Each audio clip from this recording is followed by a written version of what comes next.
Okay so जय हिंद मेरे दोस्तों। मेरा नाम है अभिलाष। आज मैं आपके सामने में लेके आया हूं एसएससी सीजीएल का मेंस पेपर।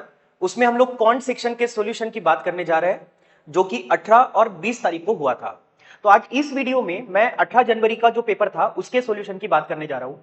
अब आप मुझसे यहाँ पे इस वीडियो में आप बिल्कुल भी ये एक्सपेक्ट ना करें कि हम हर क्वेश्चन का सॉल्यूशन देखने जा रहे हैं।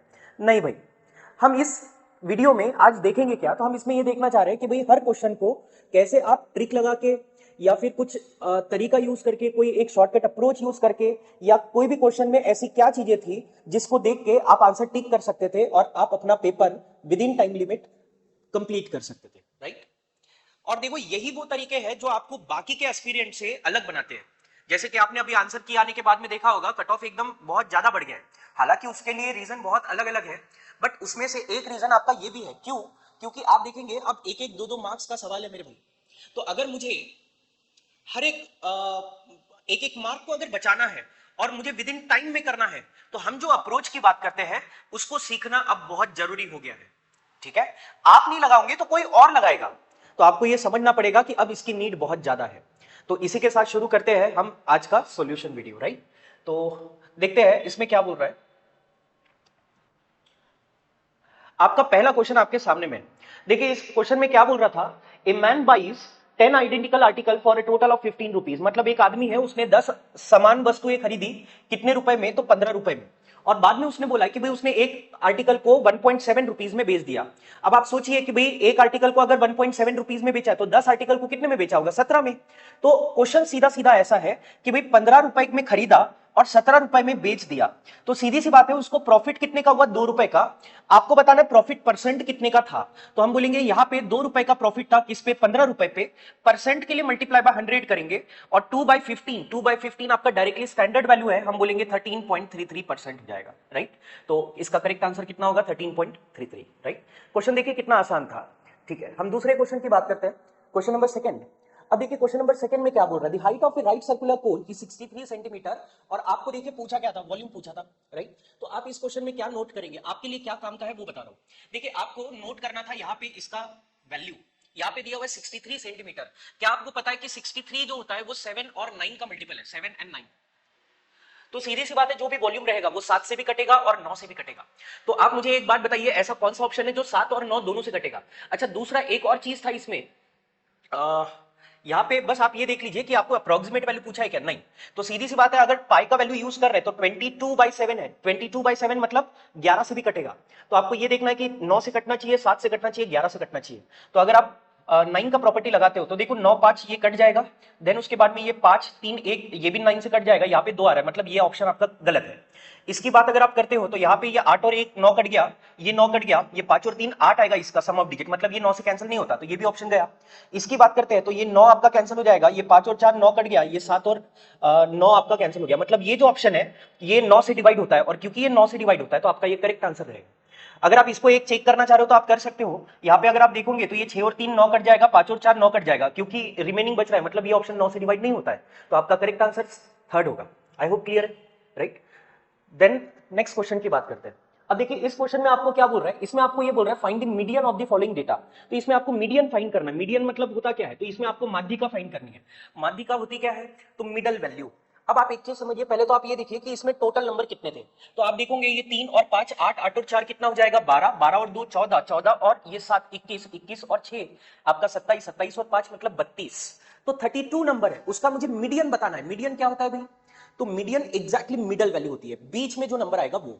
तो आप देखिए 16 और 17 के बीच में आएगा, राइट। तो आप देखिए 16 आएगा कहां पे? ये 3 और 5 यहाँ पे 8 हो जाएगा, 8 और 4 यहाँ पे 12 हो जाएगा, 12 और 2 यहाँ पे 14 हो जाएगा। मतलब जो 16 और 17 के मिडल का नंबर रहेगा वो यहाँ पे आएगा। आई होप क्लियर है। अब देखिए एक्चुअली इसमें मैं कोई फॉर्मूला नहीं लगा रहा हूं, नहीं तो बहुत सारे फॉर्मूलेज है इसके। मैं फॉर्मूला नहीं लगा रहा हूं, मैं आपको इसका कंसेप्ट बता रहा हूं कि ये आता कहां से। आप समझिएगा 14 पे जो वैल्यू आ रहा है ना वो 15 और 20 के बीच में आता है। अब मुझे 15 16 और 17 के बीच में जाना है, तो 2 कदम आगे जाना है। आप देखिए 7 जो यूनिट है, मतलब 7 वैल्यूज है, उसका जो गैप बनता है ना वो 5 का बनता है। 20 से 25 मतलब 5 यूनिट बढ़ेगा।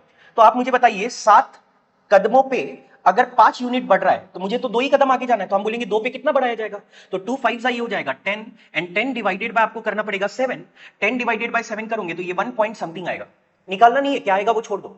आप मुझे बताइए यहाँ पे 14 पे इसका वैल्यू कितना दिखा रहा था 20, और 20 पे आप 1 पॉइंट समथिंग ऐड कर देंगे, मतलब इसका करेक्ट आंसर कितना होगा 20 प्लस 1 पॉइंट समथिंग, मतलब 21 पॉइंट समथिंग, मतलब इसका करेक्ट आंसर कौन सा होगा 21.43।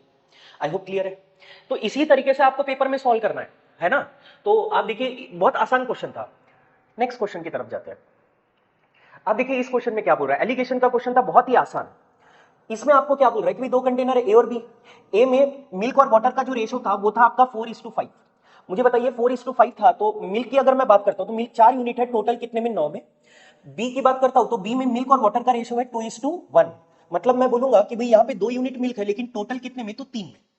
अगर हम इसका एलिगेशन लगाते हैं तो मुझे ये बोला है कि मिक्सचर में अगर आप मिल्क और वाटर का रेशो देखोगे तो वो 8:5 होता है, मतलब मिल्क 8 रहेगा टोटल 13 में। तो आपको ये पता होगा कि जब भी ये फ्रैक्शन में आता है तो हम लोग एलसीएम से इसको उड़ाते हैं। तो आप देखिए यहाँ पे 13 है, यहाँ पे 9 है, यहाँ पे 3 है। तो आप क्या कर लीजिए 13 इंटू 9 से सबको मल्टीप्लाई कर लीजिए। 13 इंटू 9 से मल्टीप्लाई करेंगे तो 9 कट जाएगा, ये 13 गुना 4, मतलब ये कितना हो जाएगा 52। 13 इंटू 9 से इसको कैंसिल आउट करेंगे तो 3 से 3 बार कट जाएगा, 13 इंटू 3 39 इंटू 2 मतलब कितना हो जाएगा 78। एंड यहाँ पे 13 इंटू 9 से मल्टीप्लाई करेंगे 13 कट जाएगा, 8 9 कितना हो जाएगा 72। हो गया भाई आपका काम खत्म। मुझे बताइए 72 78 इसका डिफरेंस कितना होता है 6, एंड 52 72 इसका डिफरेंस कितना होता है 20। हम इसे कैंसिल आउट कर देंगे और आपका आंसर आपके सामने में होगा। हमने दोनों मिक्सचर को कौन से रेशो में मिलाया था भाई 3:10, इसीलिए इस क्वेश्चन का आंसर आएगा 3rd। आई होप क्लियर है। एलिगेशन है, बहुत बार प्रैक्टिस आप कर चुके हो, इजी क्वेश्चन है, ठीक है। नेक्स्ट क्वेश्चन पे आते हैं। देखिए नेक्स्ट क्वेश्चन में आपको क्या बोल रहा है, let ABC be a right angle triangle with right angle at B. आपको tan a का वैल्यू दिया हुआ है √3 होता है। देन आपको ये बोल रहा है कि भाई then find the value of sin a cos c plus cos a sin c। आप एक चीज समझिएगा, अगर मैं tan ये ऐसे राइट एंगल ट्रायंगल बनाता हूं तो यहाँ पे ये a था, ये b रहेगा, ये c रहेगा, राइट एंगल एट b बोला था उसने। और tan a का वैल्यू √3 बोल रहा है। क्या आपको ये पता है कि √3 का मतलब ये tan 60 का वैल्यू है, मतलब a का वैल्यू कितना आ जाएगा 60, और a का वैल्यू अगर 60 है तो यहाँ पे ये वैल्यू कितना आ जाएगा 30, राइट। अब आप एक चीज समझिए, यहाँ पे आपको लॉजिक लगाना था। इसमें ध्यान रखिए पूरा क्वेश्चन नहीं है, ये आपका सिर्फ क्वेश्चन का एक पार्ट है, एक पार्ट और था, उससे जाने की जरूरत ही नहीं थी, इसी से आपका आंसर आ जाता था। साइन ए आपने फॉर्मूला पढ़ा होगा, sine A cos B plus cos A sine B, ये फॉर्मूला होता है sine of A plus B का। तो अगर मैं ये फॉर्मूला देखता हूं sine A cos C plus cos A sine C, तो इसी को मैं शॉर्टकट में लिख सकता था sine of A plus C. और मुझे बताइए a प्लस सी की अगर बात करता हूं तो ये a है ये c है, 60 प्लस 30 तो ये हो जाता आपका साइन 90, और साइन 90 का वैल्यू कितना होगा 1, मतलब पहले वाले क्वेश्चन का आपका करेक्ट आंसर 1 होगा जो कि आपके एक ही ऑप्शन में था, इसीलिए इस क्वेश्चन का करेक्ट आंसर आपका सेकंड आंसर होता है। आई होप क्लियर है, राइट। नेक्स्ट क्वेश्चन क्लियर है। देखिए इस क्वेश्चन में क्या बोल रहा है, ये तो एकदम हलवा क्वेश्चन था, है ना, मतलब मैं भी पेपर देते देते हंस पड़ा था। इसमें क्या बोल रहा है, by how much is 60% of 75। आपको बोल रहा है 60% ऑफ 75। मुझे बताइए 75 का 60%, तो हम ये बोलेंगे कि भाई 75 का 60%, 60% मतलब 3/5, 5 से ये आपका 15 बार कट जाएगा, और 15 दिया कितना होता है 45, तो इसका तो वैल्यू 45 आया, ग्रेटर देन 1/5 ऑफ 25, और 25 का 1/5 कितना होता है 5, तो दूसरा वैल्यू 5 आया। आपको दोनों का डिफरेंस पूछा हुआ है 45 एंड 5, इसका डिफरेंस कितना हो जाएगा 40, इसीलिए इस क्वेश्चन का करेक्ट आंसर आपका 60 होगा। मुझे बताइए भाई समझ में आ रहा है आपको जी। तो देखिए थोड़ा सा इसी तरीके से हमको बस अप्रोच ढूंढना है कि कैसे। अब देखो इसमें तो कोई अप्रोच नहीं है क्योंकि क्वेश्चन ही बहुत आसान है, तो जो value I just value put कर दो, सॉल्व करो और आंसर निकालो, लेकिन स्पीडली, है ना भाई। नेक्स्ट क्वेश्चन की ओर जाते हैं। ये मजेदार क्वेश्चन था। देखिए इस क्वेश्चन में क्या बोल रहा है, आपको बोल रहा है बताइए y का वैल्यू क्या है। इफ आपको 3 इक्वेशन दिए, बहुत सारे बच्चे क्या करेंगे इसको बिल्कुल सॉल्व करते बैठेंगे, लेकिन आपको वैसा नहीं करना, आपको थोड़ा सा दिमाग लगाना है। आप मुझे एक बात बताइए, जस्ट आप एक काम कर सकते हो, आप इन दोनों को ऐड कर दो, इन दोनों को ऐड कर दो। इन दोनों को ऐड करते हैं तो आप देखो x प्लस एक्स कितना हो जाएगा भाई 2x, minus 2y minus Y कितना हो जाएगा -3y, and 2z plus z मतलब कितना हो जाएगा 3z, और इसी का वैल्यू 16 प्लस 9 अगर मैं करता हूं तो 16 प्लस 9 मतलब ये आपका हो जाएगा 25, राइट। देन आप क्या कीजिए, ये वाला जो इक्वेशन है इसको इसमें से माइनस कर दीजिए। माइनस करेंगे तो 2x से 2x क्या हो जाएगा कैंसिल, -3y से -3y कैंसिल हो जाएगा, 3z माइनस माइनस z तो वो प्लस z हो जाएगा, 3z प्लस z अगर आप करते हो तो ये वैल्यू आ जाएगा 4z, और 25 प्लस 25 माइनस 9 अगर आप करते हो तो ये वैल्यू फिर से 16 आ जाएगा, इसीलिए आपका z का वैल्यू कितना आ जाएगा भाई 4। अब z का वैल्यू तो पूछा नहीं था, तो हम क्या करेंगे, कोई भी एक इक्वेशन में आप इसमें और इसमें z का वैल्यू पुट कर दो, आपको दो इक्वेशन मिल जाएंगे x और y के। तो आप मुझे बताइए x minus 2y directly put करता है, z का वैल्यू 4 है, 4 2 कितना हो जाएगा 8, 8 उधर जाके हो जाएगा -16 -8, तो आपका इसका वैल्यू हो जाएगा 8। देन दूसरा इक्वेशन x माइनस वाई, यहां पे वैल्यू रखिए, z का वैल्यू 4 है, उधर जाके माइनस हो जाएगा, 9 माइनस 4 कितना हो जाएगा 5। अब आप देखिए मुझे यहाँ पे y का वैल्यू निकालना है, y, तो हम क्या करेंगे, माइनस कर देंगे, माइनस करेंगे तो फायदा क्या होगा, x से x कट जाएगा, माइनस 2y प्लस y, तो ये आ जाएगा माइनस y, 8 माइनस 5 3 होता है, इसीलिए y का वैल्यू कितना होगा -3। आई होप समझ में आएगा, इसीलिए इसका क्वेश्चन करेक्ट आंसर कौन सा था आपका -3। आई होप समझ में आया, ठीक। ओके, देखिए ये क्वेश्चन आप देखोगे तो रेलवे के एग्जाम में भी आ चुका है, बहुत ही इजी क्वेश्चन था। अच्छा, इस क्वेश्चन में क्या नोट करना था आपको वो समझिएगा। देखो इस क्वेश्चन में आपको सॉल्व नहीं करना है, आपको ये बोल रहा है कि भाई कोई एक अवसर था रिपब्लिक डे का, उसको छोड़ दीजिए। ये बोल रहा है कि भाई स्टोर वाले ने क्या किया, डिस्काउंट दिया आगे वाले को, कस्टमर को डिस्काउंट दिया, कितने परसेंट का, 26% का, किस पे, तो टोटल परचेस ऑफ 2050। तो आपको बोल रहा है बताओ डिस्काउंट कितने का दिया, मतलब सेविंग कितने का होगा, तो सीधी सी बात है 2050 का ही आपको 26% करना पड़ेगा। तो बेसिकली हम क्या निकालना चाह रहे हैं, हम 2050 का हम 26% निकालना चाह रहे हैं। आपको सॉल्व नहीं करना है, क्या आपको इतना समझ में आ रहा है कि 26 जो है ये 13 का मल्टीपल है, और 26 क्योंकि 13 का मल्टीपल है तो जो भी आंसर आएगा वो 13 से डिवाइड होगा। तो आप अगर पहला ऑप्शन देखते हो तो 13 चौके 52 और फिर एक 13 एकम 13, तो यही एक ऑप्शन है जो 13 से डिवाइड होगा। बाकी सारे ऑप्शन आप अगर चेक करते हो तो ये ऑप्शन कोई भी 13 से डिवाइड नहीं होता। आई होप ये समझ में आया हो। तो इस तरीके से हम इस क्वेश्चन को इजीली सॉल्व कर सकते थे, राइट। देन ये होने के बाद में नेक्स्ट क्वेश्चन, ये क्वेश्चन तो बहुत ही आसान था, जिसपे शायद वो ऑब्जेक्शन भी आया था। तो आप इस क्वेश्चन में क्या है भाई वो देख लीजिए। आपको बोल रहा है कि भाई ये एक्सप्रेशन है, आप बताइए इसका सॉल्व करके आंसर क्या होगा। मुझे तो आंसर चाहिए, तो आप क्या करिए, आप y का वैल्यू 0 पुट कर दीजिए, क्योंकि इसमें तो कोई कंडीशन दिया नहीं है। अगर मैं y का वैल्यू 0 पुट करता हूं तो आप मुझे बताइए ये y और ये वाला y पूरा खत्म ही हो जाएगा। देन अगर यहाँ पे z की वैल्यू देखते हैं तो आप देखो ये 12z का होल स्क्वायर है, तो वो 144z स्क्वायर हो जाएगा, और ये 144z स्क्वायर से ये 144z स्क्वायर क्या हो जाएगा, कैंसिल। यहाँ से 5z का स्क्वायर बचेगा, जिसको सॉल्व करने पे आएगा 25z स्क्वायर, जो आपके एक ही ऑप्शन में है, कौन सा वाला, ये। इसीलिए इसका करेक्ट आंसर कौन सा होगा, फोर्थ। समझ में आ रहा है भाई। ओके, नेक्स्ट क्वेश्चन देखेंगे। अब देखिए इस क्वेश्चन में ये सिंप्लीफाइड के लिए था। अब ये मतलब वैसे तो इसका मतलब जो लेवल देखोगे वो एकदम बहुत ही घटिया लेवल का है ना, मतलब इजी लेवल है, लेकिन मुझे आंसर टिक करना है। तो आप एक काम कीजिए, आप ए पे फोकस करिए। आप मुझे बताइए ए पे अगर आप फोकस करो तो आप मुझे बताओ ए का पावर यहाँ पे कितना है, 7। यहाँ पे ए का पावर कितना है, 9। क्या आपको पता है कि ए का पावर जब 9 ऊपर जाएगा तो 7 माइनस 9 हो जाएगा पावर में, और 7 माइनस 9 करेंगे तो ए का पावर कितना आएगा भाई, -2। ए के ऑप्शन में है, इसीलिए आपका करेक्ट आंसर कौन सा हो जाएगा, 4। आई होप समझ में आया, आपको पूरा सॉल्व करने की जरूरत ही नहीं है। नेक्स्ट क्वेश्चन पे आते हैं, ठीक है। अब आप ये वाला देखिए, देखिए ये क्वेश्चन है आपका, आपको यहां पे बोल रहा है the value of 4 cube minus 0 square. अब देखिए एग्जामिनर कितना खतरनाक है, 0 का स्क्वायर भाई, मतलब ऐसा कोई बहुत ही एकाधा ही कोई बंदा होगा जिसको 0 का स्क्वायर वो सोचते बैठेगा भाई क्या होगा, अरे वैल्यू ही नहीं होता।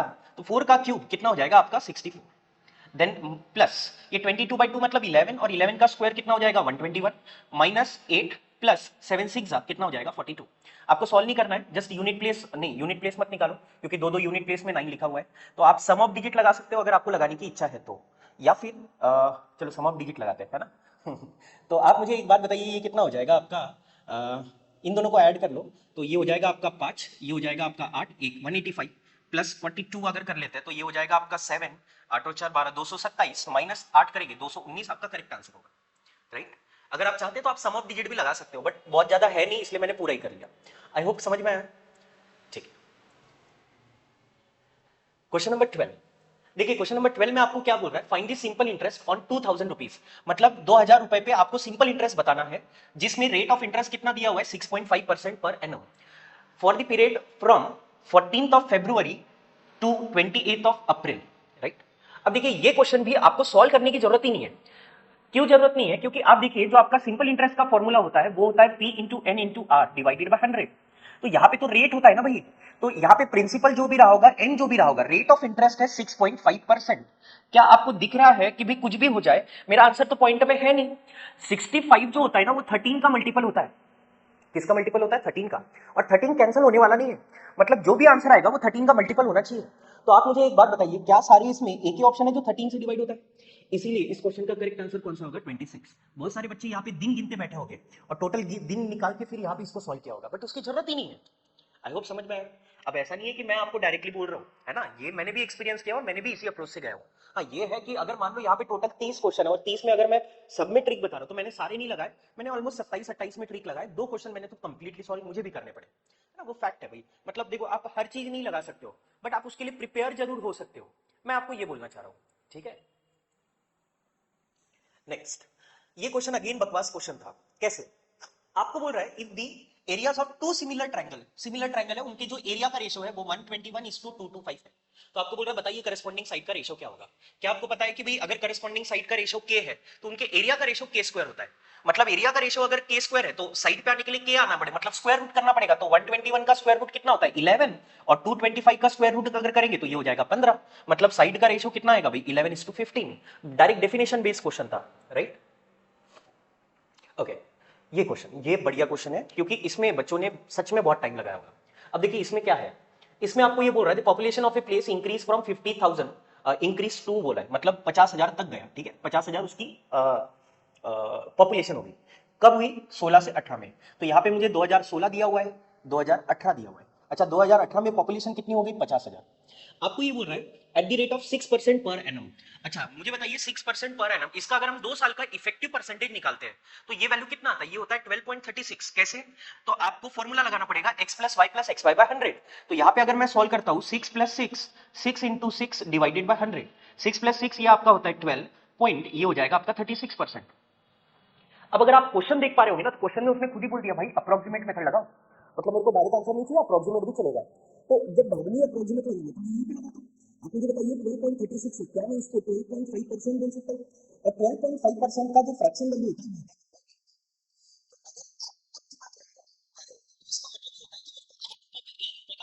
एक साल में, अगर मैं 2 साल की बात करता हूं तो मेरे को इसका स्क्वायर करना पड़ेगा, है ना, इसका स्क्वायर। अच्छा इसका मीनिंग क्या होता है कि भाई 8 रुपए की चीज कितने की हो जाएगी 9 रुपए की एक साल में।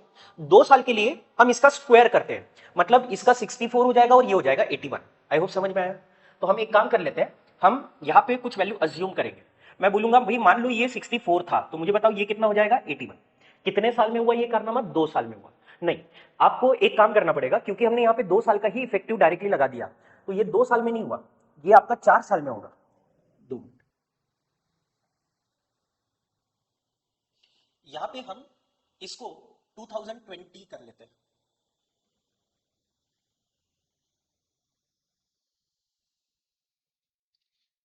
2020 आगे में देखिए क्या बोल रहा है उसने कि भाई जो सेम 6% का है ना वो अगले 3 साल में भी कंटिन्यू रहा।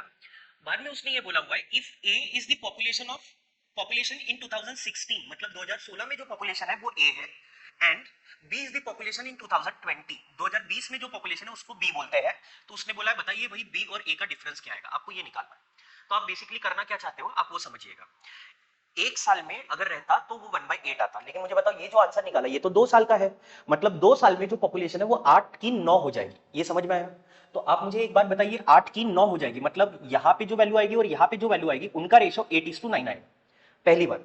दूसरा, अगर मैं 2 साल की बात करता हूं तो इसका स्क्वायर करेंगे, मतलब ये हो जाएगा 64 और ये हो जाएगा 81। लेकिन यहां पे अगर मैं 2 साल बोल रहा हूं तो वो एक्चुअल में 4 साल है। इसका मतलब ये है कि अगर मैं 4 साल की बात कर रहा हूं तो ये 64 है, यहां पे पॉपुलेशन कितनी हो जाएगी 81। क्लियर है सबको? अब आप देखिए 8 यानी 64, तो एक यूनिट का वैल्यू कितना हुआ 8, एक यूनिट 8 है तो 8 9 कितना हो जाएगा 72। आई होप ये 3 वैल्यू समझ में मैंने कैसे निकाला। अब मुझे बताइए हमारी कैलकुलेशन में हमें कौन सा वैल्यू पता है, तो हमें अगर आप देखोगे ना तो यहाँ पे बस एक ही वैल्यू पता है, कौन सी वाली भाई? तो यहाँ पे हमें वैल्यू पता है 72 का, 72 का वैल्यू कितना होता है 5000, सॉरी 50,000। तो हमें ये पता है कि भाई 72 का वैल्यू होता है 5000। आपको कौन सा वैल्यू निकालना है दोनों का डिफरेंस। तो आप मुझे बताइए 64 एंड 81 इसका अगर हम डिफरेंस निकालते हैं तो ये आपका कितना हो जाएगा 17। आपको 17 का वैल्यू निकालना है। क्लियर है? अब आप इसको अगर सॉल्व करने की कोशिश करते हो तो आप देखिए 17 17 से अगर आप काटोगे तो ये 4 टाइम्स जाएगा, 17 फोर से आपका 68 हो जाएगा, और ये 72 है तो ये 4 पॉइंट समथिंग आएगा, 2 और 3 आएगा, मान लो 4.2 है। तो मुझे बेसिकली वैल्यू किसका निकालना है 50,000 डिवाइडेड बाय 4.2। अगर मैं इसको 4 से डिवाइड करता हूं तो 50,000 का आधा होता है 25,000, 25,000 का आधा हो जाएगा 12,500।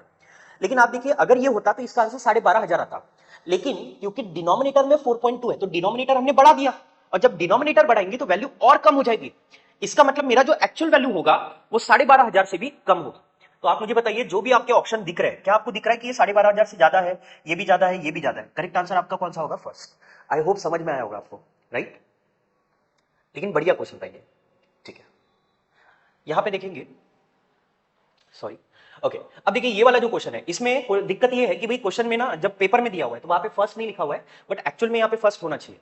तो यहाँ पे आपको बोला है पहले जो 91 इवन नंबर है उनका एवरेज क्या होता है। अब ये तो डायरेक्ट रिजल्ट है कि भाई फर्स्ट n इवन नंबर अगर है तो उनका जो एवरेज होता है वो n+1 होता है, और पहले n अगर ऑड नंबर है तो उनका एवरेज n होता है। इसका मतलब अगर 91 इवन नंबर बोला है तो मेरा आंसर कौन सा होगा, 92। तो ये तो डायरेक्ट रिजल्ट है, इसमें क्या ही सॉल्व करना है आपको। नेक्स्ट, अब ये वाला जो क्वेश्चन है ये क्वेश्चन आपको थोड़ा देखना पड़ेगा। क्यों? क्योंकि यहां पे बच्चे ये देख के ही डायरेक्टली पहले गए होंगे कि भाई ऑप्शन में ऐसा कौन सा ऑप्शन है जहां पे, क्योंकि इसने मोड बोला है, मोड का मतलब जो सबसे ज्यादा बार रिपीट हुआ है, तो इसमें बच्चों ने वहां पे दिमाग लगाया होगा। जब दिमाग लगाया तो उसमें भी टाइम गया होगा, फिर जो आंसर आ रहा है वो आ रहा है शायद 24, और 24 ऑप्शन में है ही नहीं। तो बच्चे आधे तो वहीं पे कंफ्यूज हो गए कि भाई क्यों आया। लेकिन फिर आपको अच्छे से देखना पड़ा होगा, यहाँ पे एक फॉर्मूला वर्ड लिखा हुआ है यूजिंग एम्पिरिकल फॉर्मूला।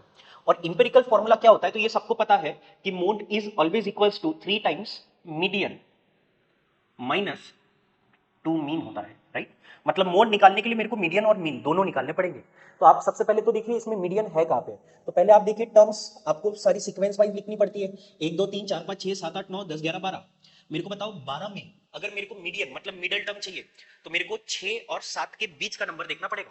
तो आप मुझे एक बात बताइए, इसमें अगर आप सीक्वेंस वाइज देखोगे तो सबसे पहले कौन सा आएगा, यहाँ पे आपका 16 आएगा, 16 के बाद में आपका 17 आएगा, 17 के बाद में आपका 18 आएगा, 18 के बाद में आपका 20 आएगा, 20 के बाद में 21 आएगा। तो ये आपके 5 हो गए। 21 के बाद में आपका 22 आएगा, मतलब 20, ये आपका 6th नंबर है। तो आपको 22 मतलब ये 6th नंबर मिल गया। 7th नंबर जो रहा होगा वो आपका आएगा इसमें 24। तो यहाँ पे ये आ गया 24। तो मुझे इन दोनों का मिडल नंबर, मतलब मिडल नंबर कौन सा रहेगा, 23। इसका मतलब मीडियन का वैल्यू है आपका 23। तो ये हो जाएगा 3 टाइम्स 23 माइनस 2 टाइम्स मीन। अब मुझे बताइए मीन मतलब क्या होता है। मीन मतलब अरिथमेटिक मीन होता है। मीन का मतलब average, some divided by number. तो बेसिकली मुझे इसका एडिशन करना पड़ेगा। तो ये 7 और 0 7, 1 8, 8 और 8 16, 16 और 5 21, 21 और 29, 29 प्लस 4 मतलब आपका 33 हो जाएगा, 33 प्लस 2 35 हो जाएगा, 35 प्लस 6 41 हो जाएगा, 7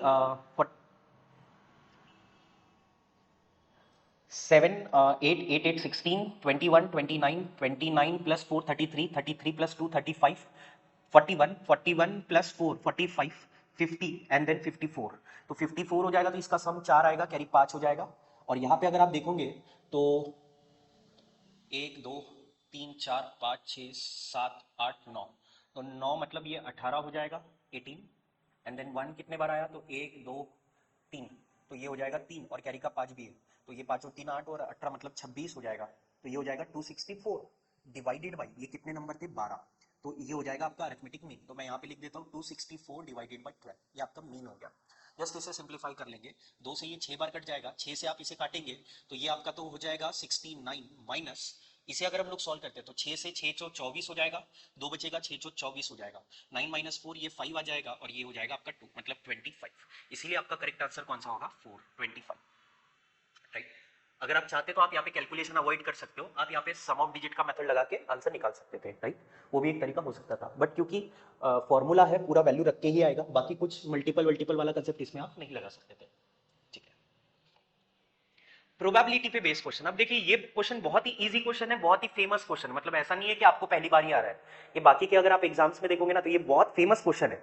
तो आपको चाहिए कि भाई ये क्वेश्चन आपके रटे रटाए होने चाहिए। अब इसमें बोल क्या रहा है कि भाई दो प्लेयर थे ए और बी, ए के टारगेट को हिट करने की प्रोबेबिलिटी दी है 2/3 और बी के टारगेट को हिट करने की प्रोबेबिलिटी दी है 3/4।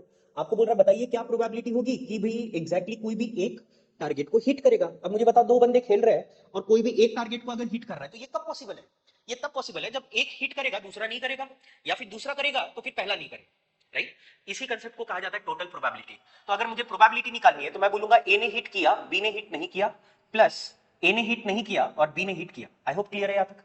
तो आप मुझे बताइए ए के टारगेट हिट करने की प्रोबेबिलिटी कितनी है, 2/3, तो यहाँ पे 2/3 लिख दूंगा।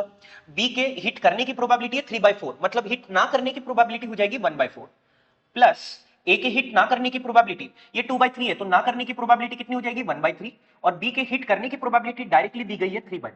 आई होप समझ में आएगा। तो यहाँ पे इसको कैंसिल आउट वगैरह मत करना, 3 गुना 4 3 गुना 4 ये 12 एलसीएम आ जाएगा, ये आ जाएगा 2, ये आ जाएगा 3, 2 + 3 5 हो जाएगा। तो आपका करेक्ट आंसर कौन सा होगा, 5/12, और 5/12 मतलब आपका करेक्ट आंसर आएगा 3rd, राइट। तो इजी क्वेश्चन है ये भी, है ना। इसको आप हार्ड का बोल सकते हो, ये तो डायरेक्ट कंसेप्ट बेस्ड था और जल्दी भी आंसर आता है। तो मुझे नहीं लगता ये कहीं पे भी हार्ड था क्वेश्चन, इजी क्वेश्चन था। ओके, अब देखिए ये वाला क्वेश्चन है, अब इसमें भी एक्चुअली अपन बहुत सारी ट्रिक्स लगा सकते हैं, बट ट्रिक लगाने की जरूरत नहीं क्योंकि क्वेश्चन बहुत आसान है। यहाँ पे बोल रहा है 3 लोगों में पैसा बांटा गया 5-3-4 के रेशो में, और आपको ये बोल रहा है कि भाई पहला जो बंदा है ना पी, उसको 1,500 रुपए ज्यादा मिले हैं आर के कंपेयर में। आप मुझे बताओ यहाँ पे पी को कितना मिला है 5, अगर मैं रेशो के टर्म में बोल रहा हूँ, ये 5 मिला है, इसको कितना मिला है 4, तो इसको ज्यादा मिला है, कितना यूनिट ज्यादा मिला है 1। तो मैं ये बोलना चाह रहा हूँ 1 यूनिट का वैल्यू कितना होता है 1500। अब क्वेश्चन में आपको सीधा सीधा बोल रहा है बताइए क्यू का शेयर क्या है, क्यू मतलब 3, तो आपको ये बोला है 3 को कितना मिला, 1 यानी 1500, तो 3 यानी कितना हो गया 4,500, इसलिए इस क्वेश्चन का करेक्ट आंसर कौन सा होगा, थर्ड। समझ में आया भाई जी। तो देखो अगर सेशन पसंद आ रहा होगा, आप एक चीज समझिए, ये जो मेरा वीडियो है ना, ये एसएससी के डोमेन में बिल्कुल पहला वीडियो यूट्यूब पे है। तो मैं बस आपसे रिक्वेस्ट करता हूं कि आप लोग थोड़ा इस वीडियो को जितना लाइक हो सकता है उतना लाइक दीजिए, जितना सब्सक्राइब करवा सकते हो करवाओ भाई, दोस्तों में है ना बिल्कुल उसको सर्कुलेट कर दो। क्योंकि देखो मुझे भी एक मोटिवेशन की जरूरत है, एकदम स्टार्टिंग वाली जर्नी है मेरी अभी। बहुत सारे लोग बहुत नाम कमा चुके हैं, अब मुझे नाम कमाना है, मैं स्टार्ट कर रहा हूं, तो आपके हेल्प की मुझे पक्का जरूरत पड़ेगी। पसंद आए आपको वीडियो कैसा लगता है जरूर कमेंट बॉक्स में बताएं, ताकि मैं नेक्स्ट वीडियो में, देखो भाई हर बंदा परफेक्ट नहीं होता है, मैं बना रहा हूं वीडियो डेफिनेटली, लेकिन इसमें भी कुछ खामियां पक्का है, तो मैं हर बार कोशिश करूंगा कि मेरी जो खामियां मैं उसको हर बार सुधारते जाऊं। तो कुछ भी अगर आपको गड़बड़ भी लग रही है ना, वो भी मैं मोटिवेशन के तौर पर ही लूंगा, आप कमेंट में जरूर बताएं, ठीक है। ओके देखिए नेक्स्ट क्वेश्चन में क्या बोल रहा है, देखिए नेक्स्ट क्वेश्चन में आपको बोल रहा है if the average age of 3 person is 56, 3 लोगों का अगर आप एवरेज एज निकालोगे ना तो 56 आता है। आपको बोल रहा है कि भाई उन तीनों की एज का अगर आप देखोगे ना तो वो रेशो है 2:5:7। आपको बोल रहा है बताइए यंगेस्ट मेंबर का जो एज रहेगा वो कितना रहेगा, ठीक है। आप एक चीज समझिएगा, अगर मैं इनका सम निकालता हूं तो 2 और 5 कितना हुआ 7, 7 और 7 कितना हुआ 14। ये 14 यूनिट जो है ना मेरे भाई, ये उनका सम है। अगर मैं एवरेज निकालता हूं तो डिवाइडेड बाय 3 हो जाएगा, और ये एवरेज रेशो में है, वो एक्चुअल में कितना होता है 56। तो आप एक चीज समझिए 14/3 का वैल्यू 56 है। आपको ये पूछा है यंगेस्ट मेंबर इसमें कौन है 2, तो आपको 2 यूनिट का वैल्यू पूछा हुआ है, तो हम बोलेंगे 2 यानी कितना। आई होप समझ में आया। मुझे बताओ 14 से ये कितने बार कट जाएगा 4 बार, ये क्रॉस मल्टीप्लाई कर दो तो ये आपका हो जाएगा x इज इक्वल्स टू 8 3 हो जाएगा, तो 8 3 कितना हो जाएगा 24, इसीलिए आपका करेक्ट आंसर आएगा 24 ईयर्स। आई होप समझ में आया, ठीक है। नेक्स्ट क्वेश्चन देखिए, नेक्स्ट क्वेश्चन में क्या बोल रहा है कि भी 2 बंदियां हैं, एक का नाम है रानी और एक का नाम है Aadya. Rani and Aadya working separately can finish a task in 12 days and 16 hours। ये यहाँ पे इस क्वेश्चन में मिस्टेक थी कि भाई यहाँ पे डेज होना चाहिए था, उन्होंने आवर्स दिया हुआ था। तो इस क्वेश्चन के मुझे मेरे हिसाब से अगर आप देखोगे तो आंसर के आपको मार्क्स मिलने चाहिए, बट अगर वहां पे डेज है तो इस क्वेश्चन का आंसर आएगा। तो यहाँ पे 2 बंदियां, एक है रानी एक है आद्या। रानी को 12 दिन लगते हैं काम खत्म करने के लिए, जबकि इसको 16 दिन लगते हैं। इसका अगर हम एलसीएम ले ले तो टोटल वर्क माना जाएगा 48 यूनिट। 48 डिवाइडेड बाई ये अगर 12 करते हो तो ये आ जाएगा 4 और ये हो जाएगा 3, मतलब रानी एक दिन में 4 यूनिट काम करती है, जबकि आद्या एक दिन में 3 यूनिट काम करती है। आई होप समझ में आया, ये हो गई उनकी कैपेसिटी। अब क्वेश्चन में क्या बोल रहा है, they work in stretches of 1 day alternately, मतलब एक एक दिन के आड़ में वो लोग काम करेंगे अल्टरनेटली। तो आपको बोल रहा है अगर रानी काम को स्टार्ट कर रही है तो आप बताइए काम कितने दिन में खत्म होगा। आप एक चीज समझिए कि भाई यहाँ पे अगर टोटल वर्क है 48, पहले दिन कौन आएगी रानी आएगी, वो कितना काम करेगी 4, फिर दूसरे दिन आद्या आएगी 3, फिर 4, फिर 3, ये इस तरीके से चलते रहेगा।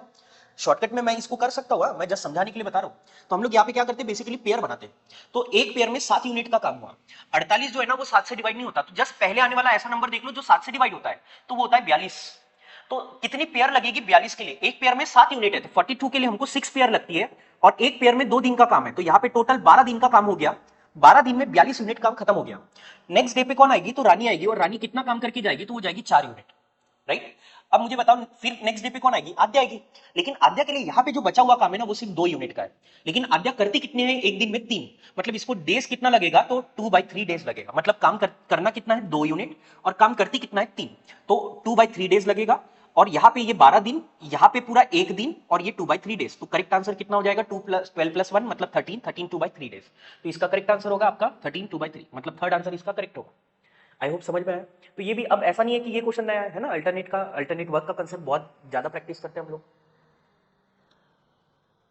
ओके देखिए क्वेश्चन नंबर 21 आपके सामने में। क्वेश्चन नंबर 21 में क्या बोल रहा है, triangle ABC is inscribed in a circle with centre O. तो आपको ये बोल रहा है कि भाई एक सर्कल है, सर्कल के अंदर में एक ट्रायंगल इंस्क्राइब किया गया, सर्कल का सेंटर आपको दिया गया ओ। आपको बोल रहा है कि भाई एबी का लेंथ, अच्छा यहाँ पे ट्रायंगल है एबीसी, तो ऐसा मान के चलो, ठीक है। तो ये है ए, ये है बी, ये है सी। आपको बोल रहा है एबी का लेंथ कितना है 21, बाद में बीसी का लेंथ आपको बोल रहा है कि भाई 20 है, और वहां पे एसी का लेंथ आपको दिया हुआ है 29, ठीक है। आपको बोल रहा है what is the length of circum radius of the triangle. आप एक चीज समझिए कि भाई ये जो 3 वैल्यूज दिए गए ना 21 20 29, ये स्टैंडर्ड ट्रिपलेट है, और अगर ये स्टैंडर्ड ट्रिपलेट है तो आपको एक चीज समझ में आ रही होगी कि ये एक राइट एंगल ट्रायंगल है। और जब राइट एंगल ट्रायंगल होता है और राइट एंगल ट्रायंगल का अगर हाइपोटेनियस 29 है तो हमेशा हमें पता है कि जो सर्कम रेडियस बनता है उसका जो रेडियस आता है वो हाइपोटेनियस का एग्जैक्टली मिड पॉइंट होता है, मतलब ये हाफ हाफ में डिवाइड हो जाएगा और जो हाइपोटेनियस का सॉरी आपका रेडियस का वैल्यू होगा वो 29 का एग्जैक्टली हाफ होगा। आप मुझे बताइए कितना हो जाएगा 14.5, इसीलिए क्वेश्चन आपका करेक्ट आंसर होगा फोर्थ। आई होप समझ में आया। लेकिन देखो अब इसमें है ही नहीं, कुछ दम ही नहीं था, है ना, टाइम कहाँ जाएगा, बस पढ़ने में समझने में। नेक्स्ट बढ़िया क्वेश्चन, ये क्वेश्चन बढ़िया माना जाएगा, क्यों? देखिए इस क्वेश्चन में क्या बोल रहा है, इन ट्रायंगल एच जे के, आपको बोल रहा है एक ट्रायंगल है एच जे के, ठीक है, ये मान लो एच है, ये मान लो जे है, ये मान लो के, तो आपको उसने ये बोला हुआ है H J is equals to H K, आपको बोल रहा है H J is equals to H K. बाद में आपको बोल रहा है G is point on H G, आपको बोल रहा है जी नाम का एक पॉइंट है और वो कहां पे है, एच जी पे। देखो G is point on H G, मतलब ये एच जी पे कहीं तो भी एक जी नाम का पॉइंट है, अब वो कहीं पे भी हो सकता है, मैं मान लो यहां पे ले रहा हूं, ठीक है, ये मान लो जी नाम का पॉइंट है, तो आपको ये बोल रहा है such that H G is equals to G K, मतलब इसको अगर ज्वाइन करता हूं तो उसने बोला कि इसका वैल्यू सेम रहेगा, इज इक्वल्स टू जे के, मतलब ये, तो ये बोल रहा है इसका लेंथ, ये वाला लेंथ और ये वाला लेंथ, ये तीनों वैल्यूज कैसी आएगी, बिल्कुल सेम आएगी। आपको ये बोल रहा है कि भाई बताइए फिर कोई एक स्पेस पर 2/3 ऑफ समथिंग एंगल बोल रहा है, तो वो बाद में देख लेते हैं। आप सबसे पहले यहाँ पे क्या कंसेप्ट लगा सकते हो, तो हमें एक ही कंसेप्ट पता है कि भाई सम ऑफ जो डिग्री आती है ट्रायंगल में, तीनों इंटरनल एंगल का जो सम होता है वो 180 डिग्री होता है, बस हमें यही पता है। तो आप एक काम कर लीजिए, मान लो ये वाला जो एंगल है वो अल्फा है, तो आप मुझे एक बात बताइएगा, अगर ये साइड और ये साइड सेम है तो इसके अपोजिट का ये एंगल और इसके अपोजिट का ये एंगल, ये दोनों भी कैसे रहते हैं, सेम, तो अगर ये अल्फा है तो ये भी कितना रहेगा, अल्फा। देन ये होने के बाद में मुझे बताओ ये अल्फा है, तो ये वाला जो एंगल रहेगा वो कितना रहेगा भाई, 2 अल्फा रहेगा। अब आप मुझे बताइए इस ट्रायंगल में इसके अपोजिट का ये एंगल हुआ, इसके अपोजिट का ये एंगल हुआ, ये दोनों साइड सेम है, तो ये एंगल अगर 2 अल्फा है तो ये भी कितना रहेगा, 2 अल्फा रहेगा, राइट। देन मुझे ये पता है कि ये जो बड़ी वाली साइड है और ये जो बड़ी वाली साइड है, सॉरी ये वाली बड़ी साइड, ये दोनों साइड भी सेम थी, मतलब इसके अपोजिट का एंगल और इसके अपोजिट का एंगल वो भी सेम रहेंगे, तो ये जो पूरा है ना मेरे भाई, ये भी आपका 2 अल्फा है। तो आप मुझे बताइए ये अल्फा हो गया, ये 2 अल्फा हुआ, ये 2 अल्फा हुआ, 2 अल्फा कितना हो जाएगा, 4 अल्फा, 4 अल्फा प्लस अल्फा कितना हो जाएगा, 5 अल्फा, और 5 अल्फा का वैल्यू कितना होता है, 180 डिग्री। तो आप मुझे बताइए अल्फा इज इक्वल्स टू कितना हो जाएगा, 36, है ना, अल्फा इज इक्वल्स टू 36। अब पूछा क्या है, आपको बोल रहा है बताइए what is the value of 2/3 of, आपको बोल रहा है एच जी के, आप मुझे बताइए एच जी के मतलब ये वाला एंगल, और ये अगर एंगल मुझे निकालना है, ये एंगल अगर मुझे निकालना है तो आप मुझे बताइए ये जो एंगल रहेगा वो ये एंगल और ये एंगल का सम रहेगा। अब ये 2 अल्फा है तो ये अल्फा, ये अल्फा है तो ये अल्फा और 2 अल्फा, मतलब ये कितना हो जाएगा, 3 अल्फा, राइट। तो आप मुझे बताइए यहाँ पे पहले तो कितना आएगा, 3 अल्फा प्लस, बाद में उसने बोला जी के जे, आप बताइए जी के जे मतलब ये अल्फा, तो ये हो जाएगा अल्फा। तो आप मुझे बताइए 3 अल्फा प्लस अल्फा मतलब कितना हो जाएगा, 4 अल्फा, और 4 अल्फा इंटू 2 मतलब ये हो जाएगा आपका 8 अल्फा बाई 3, इसका वैल्यू चाहिए मुझे बताइए। 8 इंटू अल्फा का वैल्यू 36 है डिवाइडेड बाई 3, 3 से ये 12 बार कटेगा और 12 गुना 8 कितना होता है, 96, इसीलिए आपका करेक्ट आंसर इसका होगा 96, राइट। अब मैं ये नहीं बोलूंगा कि ये क्वेश्चन आसान है, नहीं ये क्वेश्चन आसान नहीं है, ये करने के लिए थोड़ा सा दिमाग लगाना पड़ेगा, पेशेंस रखना पड़ेगा, नहीं तो जल्दबाजी में बहुत सारे बच्चे एक्चुअली इस क्वेश्चन को गलत करेंगे, ठीक है, तो ये थोड़ा सा एक ट्रिकी बनता है। ओके अब ये क्वेश्चन एकदम रद्दड़ क्वेश्चन है, मतलब मैं तो इसको गिनूंगा ही नहीं, ऐसा क्वेश्चन नहीं है। ये क्वेश्चन में आपको बोल रहा है कि भाई if 10x 10 of something and 10 of something, इन दोनों का प्रोडक्ट जो होता है ना वो 1 होता है। हमेशा याद रखिए कि भाई 10 of something into 10 of something, अगर ये दोनों का प्रोडक्ट करने पे आंसर बना रहा है, ये तभी पॉसिबल होता है जब ये वाला एंगल और ये वाला एंगल इन दोनों का जो सम होता है वो 90 डिग्री होता है, राइट। जैसे 1030 इंटू 1060 करूंगा तो आंसर पक्का बने। तो मुझे ये पता है कि x प्लस वाई और x माइनस वाई इसका जो सम आता है वो बनाता है, सॉरी आपका 90 डिग्री आता है, तो x plus Y and x minus Y इनका जो एडिशन करूंगे तो ये आंसर कितना आएगा आपका 90 डिग्री। आप मुझे बताइए अगर मैं इन दोनों को ऐड करता हूं तो y से y क्या हो जाएगा भाई, कैंसल, तो 2x का वैल्यू 90 आ जाएगा और x का वैल्यू कितना आ जाएगा 45, राइट। अब मुझे क्वेश्चन में क्या पूछा हुआ है, यहां पे आपको क्वेश्चन में ये पूछ रहा है then find the value of 10x। आप मुझे बताइए अगर मैं यहां पे वैल्यू रखता हूं तो ये हो जाएगा आपका 1045, और 1045 का वैल्यू कितना होता है 1, इसीलिए इस क्वेश्चन का करेक्ट आंसर कितना होगा 1। आई होप समझ में आया, राइट। तो बकवास क्वेश्चन ही है ये, नेक्स्ट क्वेश्चन की तरफ जाते हैं। अब देखिए इस क्वेश्चन में क्या बोल रहा है, इस क्वेश्चन में आपको ये बोल रहा है कि भाई आप ये बताइए if x is equals to this and y is equals to this then the value of x square plus Y square. अब ये क्वेश्चन का शॉर्टकट तो मतलब सारे जमाने को ही पता है, मुझे नहीं, मैं ये नहीं बोल रहा हूँ कि भाई मैं ही बोल रहा हूँ, ये सबको ही पता है, हर किताब में लिखा हुआ है। अगर आपने अच्छे से पढ़ाई की है तो आपको समझ में आ रहा होगा, ये प्लस है ये माइनस है, एक दूसरे की ये कॉन्जुगेट है, मतलब इनका प्रोडक्ट वन नहीं है, ऐसा नहीं है, बस साइन की बात कर रहा हूँ, यहाँ पे प्लस है यहाँ पे माइनस है। अगर इस फॉर्मेट में कभी भी दिखा और उनके स्क्वायर का सम अगर आपको बोल रहा है तो हमेशा इसका वैल्यू होता है 2 टाइम्स पहले वाले टर्म का स्क्वायर मतलब 8 स्क्वायर प्लस दूसरे वाले टर्म का स्क्वायर मतलब √5 का स्क्वायर, ये इसका वैल्यू होता है। तो आप मुझे एक बात बताइए, जस्ट इसे सिंप्लीफाई कर लेंगे, 2 टाइम्स 8 का स्क्वायर कितना होता है भाई 64, स्क्वायर रूट ऑफ 5 स्क्वायर से स्क्वायर कट जाएगा और यहाँ पे आएगा 5, 64 प्लस 5 मतलब 69 एंड 69 इंटू 2 कर लोगे तो आपका वैल्यू कितना आएगा 138। तो इस क्वेश्चन का करेक्ट आंसर 138 था, राइट। Question number 25। अब देखिए क्वेश्चन नंबर 25 में क्या बोल रहा है, find the volume of right circular cone of diameter 12 centimetre and height 5 centimetre. ये डायमीटर 12 है और ये 5 है और आपको बोल रहा है कि भाई इसका वैल्यू यूज करो, और लेकिन यहाँ पे आप कोई मेथड मत लगा देना क्योंकि यहाँ पे उसने अप्रोक्सीमेट वैल्यू पूछा हुआ है। तो अप्रोक्सीमेट वैल्यू जब पूछता है तो आपको कोई भी मेथड नहीं लगानी है, हाँ ये ध्यान में रखिए। अब अगर आप इसमें देखोगे तो आपको ये पूछ रहा है वॉल्यूम बताइए किसका भाई, राइट सर्कुलर कोन का। एक कोन है, कोन का आपको वॉल्यूम बताना है। क्या आपको याद है भाई वॉल्यूम जो अगर निकालोगे आप इसका, तो इसका वॉल्यूम होता है 1/3 of pi R square H, है ना, पाई आर स्क्वायर एच। तो क्या आपको ये पता है कि भाई आंसर जो आएगा वो पाई में तो आएगा नहीं, तो ये 1/3 ही आएगा। पाई का वैल्यू कितना होगा 22/7। आर स्क्वायर की बात करते हैं, डायमीटर अगर 12 है तो रेडियस कितना हो जाएगा 6, और 6 का अगर हम लोग क्यूब कर लेते हैं तो ये कितना हो जाएगा 216, और हाइट की अगर हम बात करें तो हाइट आपको दे दी गई थी 5, राइट। तो आप देखिए आपको अप्रोक्सीमेटली पूछा हुआ था, तो इसमें अगर हम लोग आंसर निकालने की कोशिश करें तो इसे अगर मैं सॉल्व करने की कोशिश करता हूं तो यहां पे अगर हम लोग देखें तो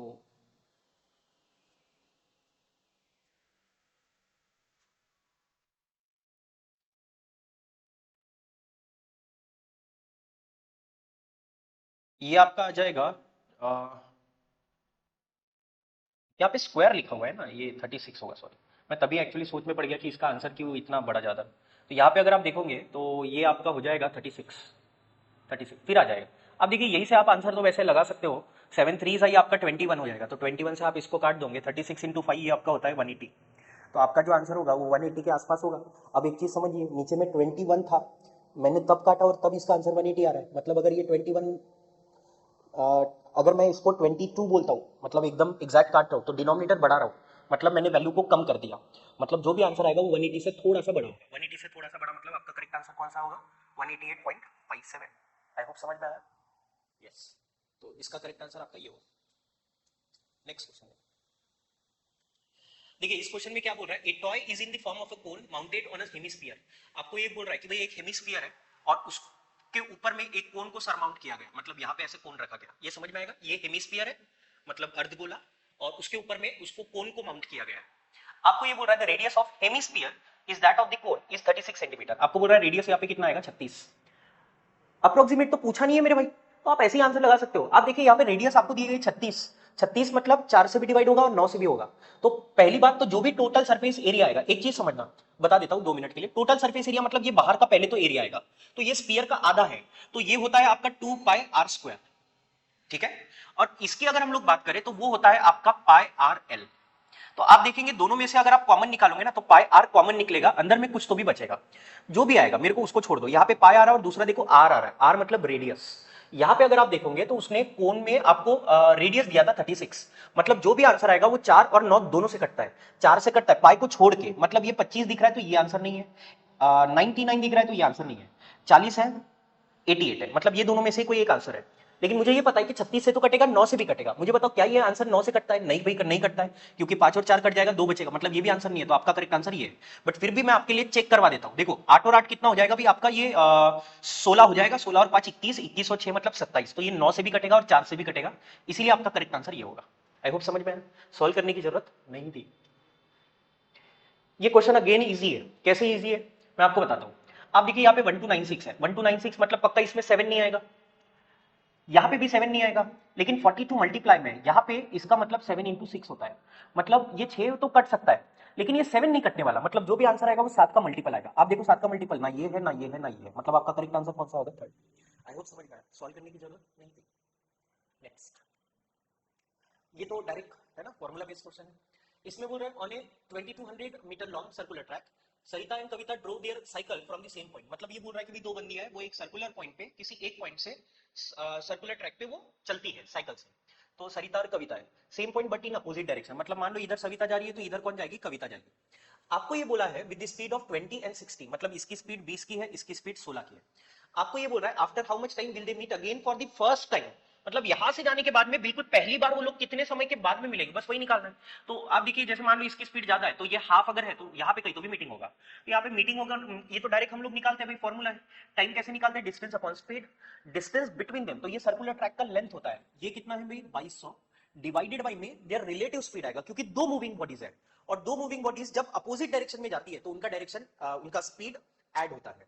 तो आप मुझे बताइए ये 20 और ये 16 ऐड कर देंगे तो 20 और 16 कितना हो जाएगा 36, क्योंकि मेरा आंसर सेकंड में है तो ये आपका 2200 मीटर था, इसको किलोमीटर पर आवर को मीटर पर सेकंड में कन्वर्ट करने के लिए 5/18 से मल्टीप्लाई करेंगे, 18 से 36 दो बार कट जाएगा, 5 2 10 हो जाएगा, तो ये कट जाएगा, आपका आंसर 220 सेकंड आएगा। अब 220 सेकंड को मुझे मिनट में वगैरह कन्वर्ट करना पड़ेगा, तो कैसे करेंगे, तो आप देखिए 60 का मल्टीपल मतलब 180 मिनट हो जाएगा, 180 सेकंड, ये आपका मिनट में कन्वर्ट हो जाएगा, प्लस 40 करना पड़ेगा, ये होता है आपका 3 मिनट, तो 3 मिनट और 40 सेकंड, 3 मिनट 40 सेकंड, तो आपका करेक्ट आंसर कौन सा होगा, थर्ड, राइट। तो ये क्वेश्चन भी इजी है, अगर आप speed time and distance chapter अच्छे से पढ़े हो तो सर्कुलर रेस में, है ना, इजी क्वेश्चन।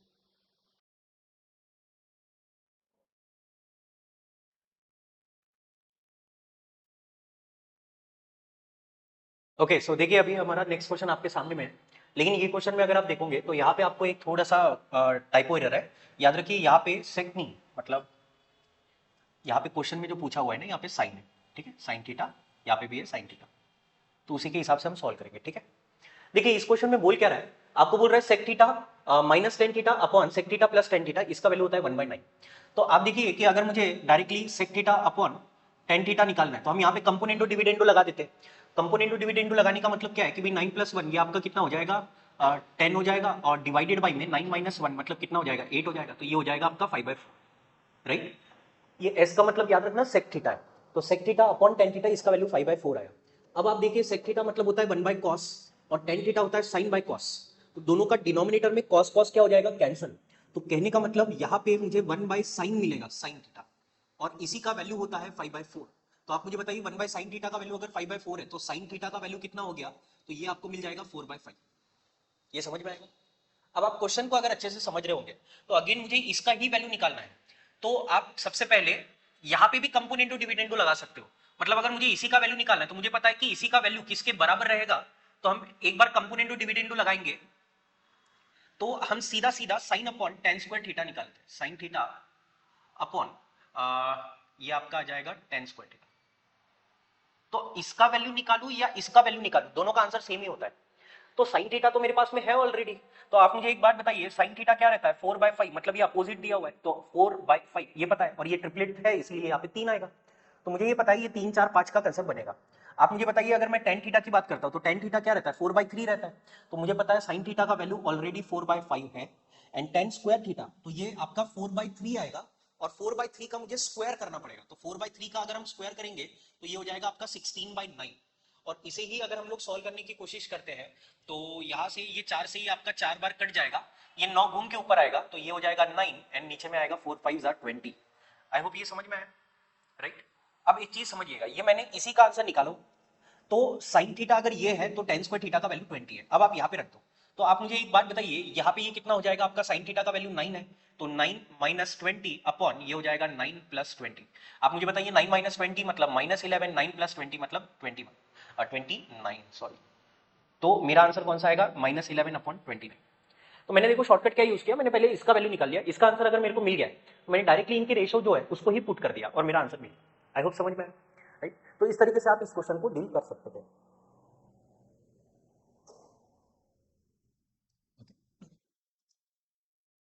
देखिए अभी ये मेरा पहला वीडियो है तो मुझे नहीं पता कि ये जो वीडियो बन रहा है ये बहुत ज्यादा स्पीड में बन रहा है, बहुत स्लो में बन रहा है, आई डोंट नो। एक अपना फीडबैक जरूर दीजिएगा कि वीडियो कैसा बन रहा है, ताकि मैं नेक्स्ट वीडियो में इसमें जो भी चेंजेस होंगे मैं पक्का से उसमें इंप्रूवमेंट लाने की कोशिश करूंगा। अब देखिए ये वाला जो क्वेश्चन है, ये क्वेश्चन मैंने एक्चुअल में एग्जाम में कैसे सॉल्व किया मैं आपको वो बताता हूँ। इस क्वेश्चन में बहुत सारी बातें दी गई है तो बहुत सारी इक्वेशन बनाएंगे, मैक्सिमम लोगों ने एक्चुअली इक्वेशन बना बना के ही सॉल्व किया इसको। बट मैंने वैसा नहीं किया था। आप, मेरा नजर सिर्फ क्वेश्चन पे और एक गिवन स्टेटमेंट पे था, वो समझिएगा। आपको क्वेश्चन बोल रहा है sum of the present age of both Dinesh and Charu.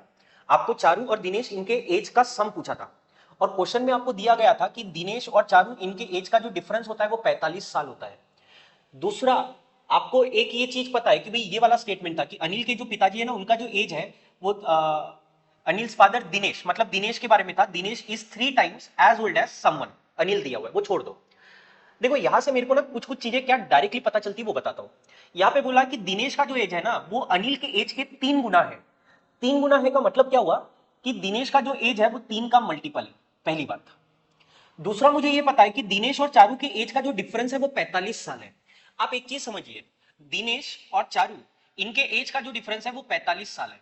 आप एक चीज समझिए, अगर ये 45 3 का मल्टीपल है, दिनेश का एज भी 3 का मल्टीपल है, मतलब कुछ भी कर लो चारू का भी एज 3 का ही मल्टीपल रहा होगा, तभी जाके ये पॉसिबल है, अदरवाइज ये पॉसिबल नहीं है। ये समझ में आया?